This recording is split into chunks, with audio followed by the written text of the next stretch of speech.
Haleluya, puji nama Tuhan. Shalom jemaat Tuhan dimanapun Shalom. juga berada. Saya percaya kita semua adalah orang-orang yang diberkati Tuhan. Amen. Mari pada pagi hari yang indah ini kita naikkan syukur kita kepada Tuhan. Sebab hanya oleh anugerahnya saja maka kita boleh ada. Dan bahkan kita diberi kesempatan oleh Tuhan untuk bersekutu dengan Dia pada pagi hari ini. Mari rindukan lawatan Tuhan, rindu berjumpa dengan Dia. Mari kita datang kepada Tuhan, kita berdoa. Terima kasih Tuhan, hati kami limpah dengan ucapan syukur sebab kebaikan Tuhan nyata dalam hidup kami. Dengan apa kami balas kebaikan-Mu Tuhan, biarlah pada pagi hari yang indah ini kami datang kepadamu mengucap syukur buat segala kebaikan-Mu. Dengan memuji menyembah-Mu, bahkan membuka hati kami untuk rindu dibekali dengan firman-Mu. Urapi setiap kami Tuhan yang mengikuti ibadah kami pada pagi hari ini dimanapun mereka berada. Lawat kami, berkaryalah dalam hidup kami. Biarlah setiap kami rindu berjumpa dengan Tuhan. Ini pujian penyembahan kami Tuhan, kami naikkan hanya kepadamu. Di dalam nama Tuhan Yesus, kita yang siap memberi ibadah yang terbaik bagi Tuhan. Mari bersama saya kita katakan, amin. Puji nama Tuhan. Oh haleluya Yesus. Bawa kami ke Gunung Kudus-Mu Tuhan, ke tempat kediaman-Mu. Biar kemuliaan-Mu nyata dalam hidup kami sepanjang hari ini dan selamanya. Bawaku ke Gunung Kudus-Mu, ke tempat kediaman-Mu. Biar kemuliaan melingkupi hidupku dan jiwaku kan dipuaskan. Hanya dekat-Mu itu yang ku perlu. Kau sumber kehidupanku. Kau yang ubahkan air mataku jadi lembah yang bermata air. Kami memuji-Mu, sebab itu ku memuji-Mu. Engkau Allahku, mulutku kan selalu puji-Mu. Angkat tangan sembah-Mu, tinggikan nama-Mu. Yesus, kemuliaan bagi-Mu. Oh, ini kami anak-anak-Mu Tuhan.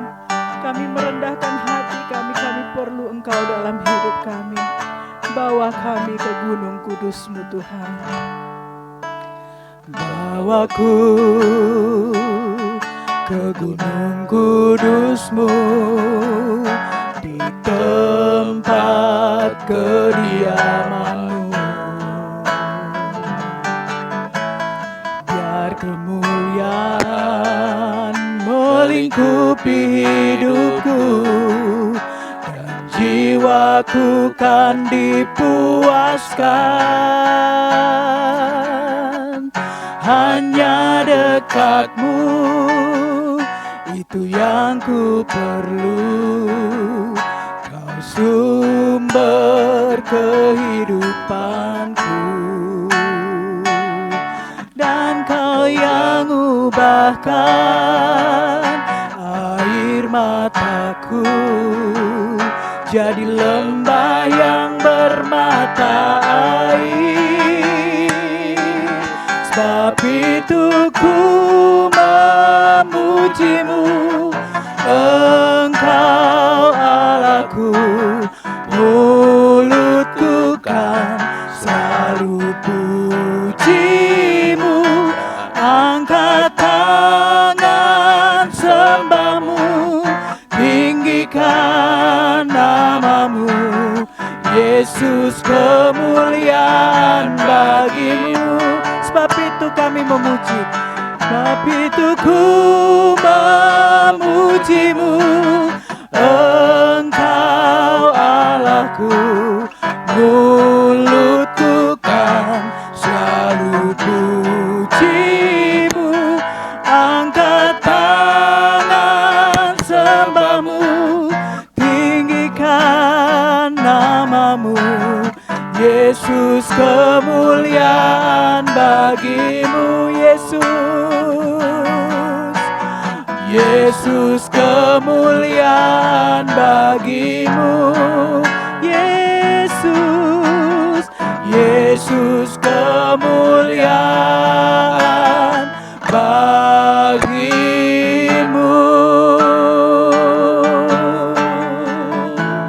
Oh, haleluya, haleluya. Terima kasih. Mari saudaraku, kita berdoa sebelum mendengarkan renungan ini. Bapa Sorgawi, kami rindu Engkau berbicara kepada setiap kami lewat renungan Jumat pagi GBI Avia. Terima kasih Tuhan buat kesempatan mendengarkan sabda-Mu. Kami percaya tidak ada firman Allah yang kembali dengan sia-sia, Amin. melainkan seturut dengan kehendak Bapa. Itulah yang akan terjadi. Amin. Kami siap mendengarkannya. Di dalam nama Yesus Kristus kami berdoa. Sama-sama kita katakan, amin. Puji nama Tuhan. Haleluya. Baik saudaraku, Jumat kali ini saya menyampaikan renungan dengan judul Pasti Berhasil. Ayo sama-sama kita bunyikan pernyataan iman ini. Pasti berhasil. Amin. Ya, untuk itu kita buka ayat renungan kita dari Mazmur 126 ayat 4 sampai ayat yang ke-6. Demikian bunyinya. Pulihkanlah keadaan kami ya Tuhan, seperti memulihkan batang air kering di tanah Negeb.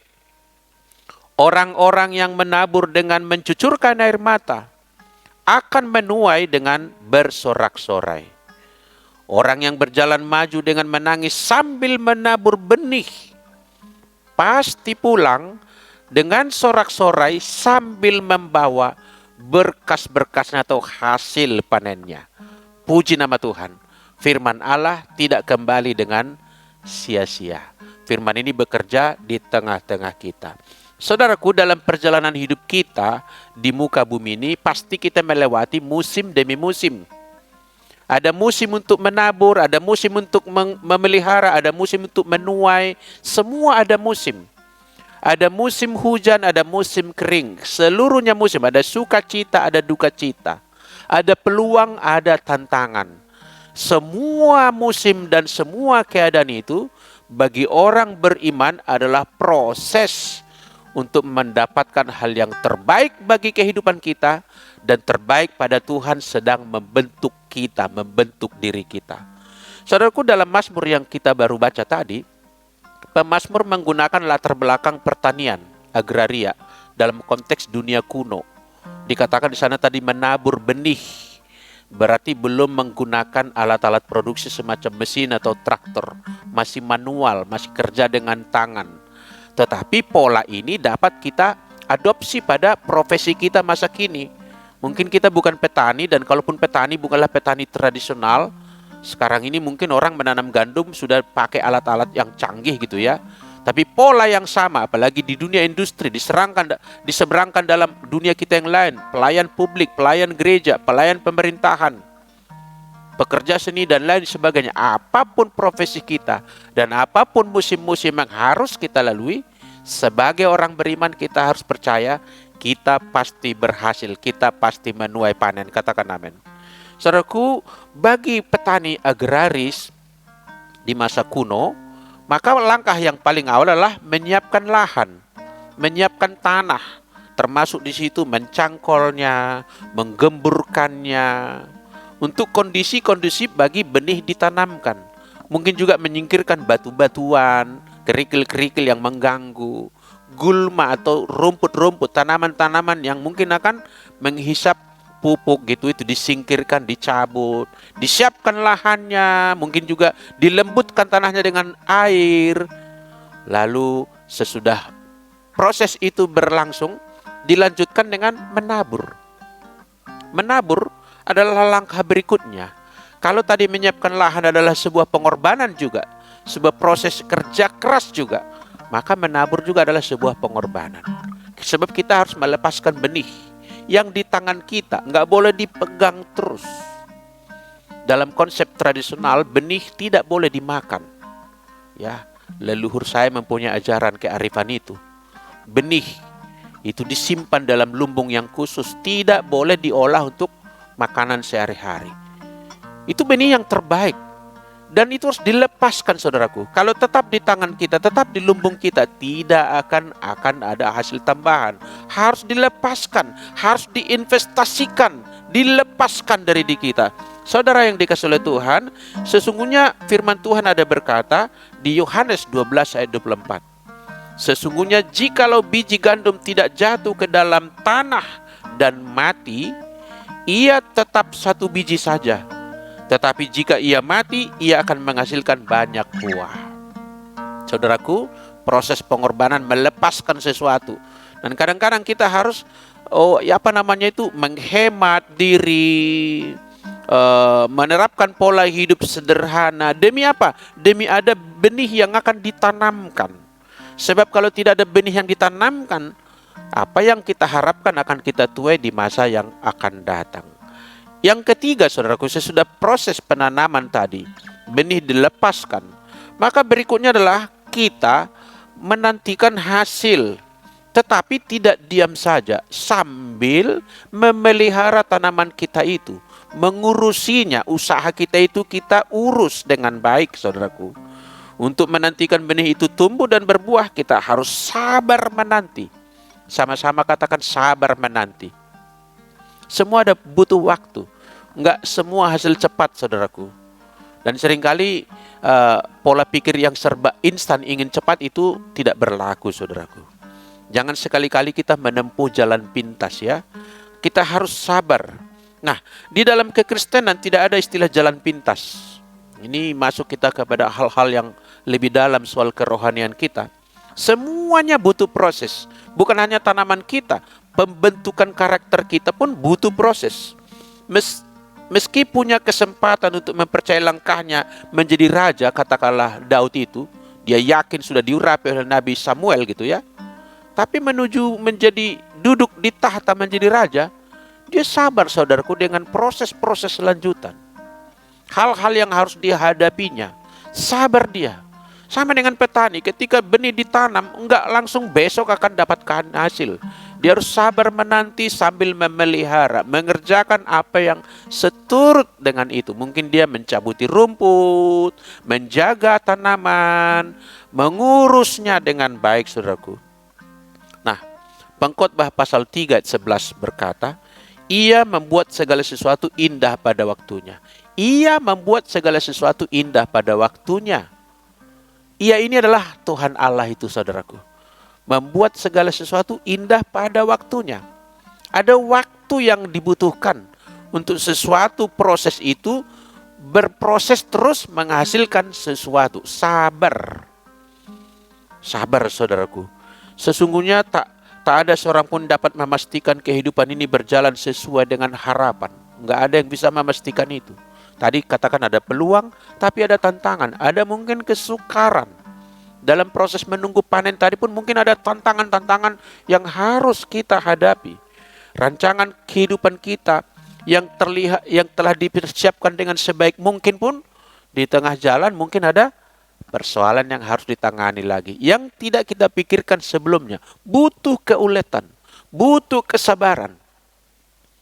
Tuhan Allah tidak ingin memanjakan kita, saudaraku, dengan hasil cepat, doa cespleng langsung makmur, langsung berhasil, langsung sukses, langsung terkenal. Enggak, ada butuh waktu. Sebab saya selalu menanamkan begini, Bapak Ibu, ketimbang hasil yang kita rindukan ini segera ada di tangan kita, rupa-rupanya Allah mempunyai agenda lain lagi yang lebih mulia, yaitu membentuk kita.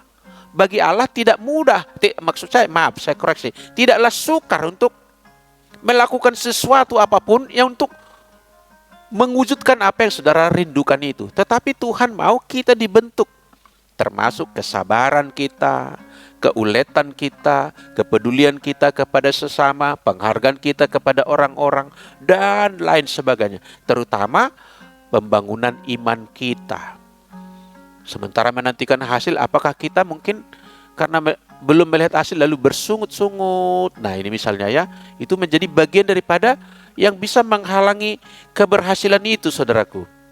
Ya, tidak ada yang bisa memastikan hidupnya lancar, mulus semuanya. Saya mungkin menceritakan yang mungkin juga saudara bisa mengakses di Google. Ada seorang bernama Bethany Hamilton, yang dia ini seorang peselancar profesional. Tapi dia hanya punya satu lengan. Ceritanya, ketika muda dia berselancar di laut, diserang ikan hiu, lalu dimakan satu tangannya, tinggal satu lengan gitu ya. Tapi dia tidak putus asa. Sempat memang dia down gitu, tapi dia bangkit lagi, melatih diri lagi, berjuang lagi. Akhirnya dia menjadi peselancar profesional yang mendapatkan penghargaan istimewa karena hidupnya menginspirasi banyak orang. Ternyata tantangan-tantangan yang ada di dalam proses perjalanan hidup tidak harus dibaca sebagai kegagalan yang sudah final. Ada proses yang bisa dibentuk oleh Tuhan. Saudaraku, berhasil itu pasti, katakan amin. Tapi proses-proses ini harus kita terima, kita harus jalani, saudaraku. Tuhan mengizinkan mungkin sesuatu terjadi di dalam hidup kita di luar skenario kita, di luar yang dapat kita bayangkan sebelumnya. Lewat itu mungkin Tuhan membentuk kita, karakter kita menjadi semakin indah di mata Tuhan. Atau mungkin Tuhan menyiapkan suatu hasil yang jauh lebih baik. Proses yang semakin rumit sebetulnya, proses yang semakin berat, kita harus percaya mujizat semakin besar di balik itu, saudaraku. Ya, saudara yang dikasihi Tuhan, sekalipun ada bercucuran air mata, coba kita bayangkan tadi katakan bercucur air mata, apa yang membuat si petani ini tadi bercucuran air mata? Apakah mungkin karena ada musuh yang merusak tanaman mereka? Ataukah mungkin kemiskinan yang mendera keluarganya? Atau mungkin juga persoalan-persoalan yang lainnya bagi dia dan keluarganya, atau mungkin bagi bangsanya. Tetapi dia tekun, saudaraku, berjalan maju sambil menabur benih, tidak putus asa, saudaraku, dan mengurusi tanamannya itu. Saudara yang dikasihi Tuhan, dalam proses berikutnya saya tambahkan satu hal, kita harus mencegah gagal panen. Sama-sama katakan mencegah gagal panen. Seringkali saudaraku, panen sudah di depan mata, sudah merupakan logika akan itu menjadi terjadi gitu ya. Langkah yang sudah secara logika akan itulah ujungnya gitu. Tapi bisa gagal, saudaraku, oleh kesalahan-kesalahan yang kita buat ya. Terkadang kita tidak bisa menahan lidah kita ini ya. Menahan lidah kita ini yang dulu bercucuran air mata sambil menabur, tapi oleh karena persoalan yang lain lagi mungkin tidak bercucuran air mata sambil apalagi berdoa bersyukur kepada Tuhan, tapi bercucuran mata sambil putus asa. Putus asanya itu sudah merupakan lawan atau musuh daripada iman. Atau mungkin memperkatakan hal yang negatif, saudaraku. Atau mungkin malas, kalau petani tadi tidak mau lagi memperhatikan tanamannya itu. Putus asa dia oleh karena persoalan yang sedang dihadapinya. Tidak ada lagi waktunya mengurusi tanamannya. Maka mungkin akan diserang hama, binatang perusak tanaman, binatang liar yang akan mencaplok panennya, dan lain sebagainya. Saudaraku, kita harus mencegah gagal panen. Ini bagian yang paling akhir mungkin, tapi seringkali sangat menentukan. Saudaraku, sebetulnya secara logika, ketika orang Israel keluar dari tanah Kanaan, dari Mesir, tanah Mesir, menyeberang Laut Merah yang dikeringkan dengan ajaib oleh Tuhan, logikanya kalau Tuhan sudah membela sedemikian itu, otomatis harusnya mereka masuk ke tanah Kanaan. Tetapi kenapa tidak masuk? Mereka gagal memasuki tanah Kanaan, semacam tadi gagal panen. Kenapa? Bersungut-sungut. Mereka mengucapkan hal yang negatif. Mereka melampiaskan kemarahan-kemarahan, mengucapkan keluhan-keluhan keputusasaan. Tidak melihat proses Tuhan sebagai hal yang indah baginya. Malahan dia secara negatif berkata, Musa, kalau ini yang kita akan alami di padang gurun ini, lebih baik tadinya kita tidak usah menyeberang, tidak usah keluar dari Mesir. Penyesalan-penyesalan tidak tahan dibentuk oleh Tuhan. dan akhirnya gagal masuk tanah Kanaan. Boleh dikatakan itu semacam gagal panen, tidak menerima yang baik yang seharusnya sudah menjadi bagian dan miliknya sendiri. Saudaraku, begitu pula telinga kita mungkin harus dikontrol ya. Sebelum panen tiba, telinga kita ini mungkin mendengar cas-cis-cus, gangguan ini, melemahkan iman. Harus kita pandai-pandai menyimpan apa yang perlu disimpan di pikiran kita, di hati kita. Yang lain mungkin diabaikan saja. Tak usah semua ditanggapi dalam kehidupan ini. Pokoknya percaya, saya pasti berhasil. Saya sudah menyiapkan lahan, saya sudah menanam, saya sudah mengurusi usaha saya pasti mendapatkan hasil. Jaga diri, tetap percaya bahwa itu akan menjadi milikmu. Jangan tanggapi semua hal yang merusak iman kita, saudaraku. Kata lain ialah tetaplah fokus pada Tuhan. Arahkanlah hatimu pada janjinya. Kata arahkan ini apa maksudnya, saudaraku? Ini bagian akhir daripada renungan ini. Kata arahkanlah hatimu kepada janji Tuhan. Arahkanlah pikiranmu kepada apa yang diucapkan oleh Tuhan. Kata arahkan itu saya umpamakan seperti seorang yang sedang menyetir, saudaraku. Kalau kita menyetir, kita mengarahkan setir kita. Mau ke kiri sedikit, ke kanan sedikit untuk menghindari ban kita tidak bertumpu pada jalan berlobang, beling atau kaca pecah di jalan, paku, dan lain-lain sebagainya. Atau mungkin kotoran ada di jalan. Kita mengarahkan kendali kita. Mengarahkan itu, saudaraku, kegiatan aktif. Jadi artinya juga mengarahkan itu tak usah tanggapi hal yang tidak perlu ditanggapi. Tak usah lemah oleh perkataan orang yang katakanlah senang melihat orang susah, susah melihat orang senang. Tetap fokus kepada Tuhan. Arahkan hatimu kepada Tuhan. Arahkan kepada firman-Nya. Ikuti saja firman Tuhan. Dan klaim janji Tuhan. Tuhan menjanjikan kepada kita akan pulang dengan sorak-sorai, dengan berkas-berkas hasil panen di tangan kita. Katakan amin, saudaraku. Bagian penutup saya mau berkata, kalau kita mampu menjalani proses ini, bertahan dengan keyakinan kita di tengah segala proses yang kita hadapi, maka musim menuai adalah sebuah kepastian bagi kita. Firman Allah tidak mungkin gagal mengucapkan ini, saudaraku. Mazmur 126 ayat 5 tadi, penutupnya, orang-orang yang menabur dengan mencucurkan air mata akan menuai dengan bersorak-sorai. Diawali bercucuran air mata, diakhiri dengan sorak-sorai.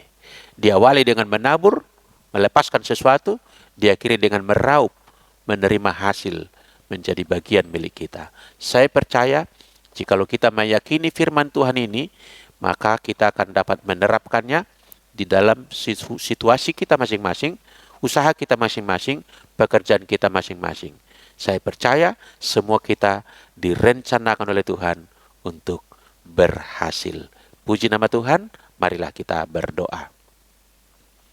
Terima kasih Tuhan untuk firman-Mu boleh kami renungkan di Jumat pagi ini. Kiranya siraman rohani ini menyegarkan kami, menguatkan kami, memulihkan kami, mengarahkan kami kembali kepada format yang ditetapkan oleh Tuhan, bahwa orang yang menabur dengan iman pasti akan berhasil. Terima kasih Tuhan buat janji firman-Mu. Terima kasih buat kesempatan akan melihat janji firman-Mu ini terwujud di dalam kehidupan kami masing-masing. Bagimulah pujian, bagimulah hormat, kekal selama-lamanya. Haleluya, haleluya. Amin. Saudaraku, kita akhiri renungan Jumat kita di pagi hari ini. Kita akan terima berkat Tuhan. Bukalah hatimu, arahkanlah tertuju kepada Tuhan Allah sumber segala kebaikan, dan tadahkanlah tanganmu, terimalah berkatnya turun atasmu. Tuhan memberkati engkau berlimpah-limpah. Tuhan menyinari engkau dengan wajahnya sehingga engkau penuh dengan damai sejahtera. Kembali dan laksanakanlah aktivitasmu hari-hari ini, dan percayalah Tuhan memberkati engkau berlimpah-limpah. Apa yang kau kerjakan dibuatnya menjadi berhasil. di mana engkau berada dan kemana engkau bepergian. Diutusnya malaikat surgawi menjaga mengawalmu, tidak celaka, tidak mengalami mara bahaya. Terimalah damai sejahtera Bapa kita, anugerah yang sempurna dari Yesus Kristus anaknya, dan persekutuan dengan Roh Kudus, menyertai kita mulai pagi ini, esok sampai selama-lamanya. Tuhan Yesus memberkati kita. Haleluya. Sama-sama kita katakan, amin. Salam Bapak Ibu.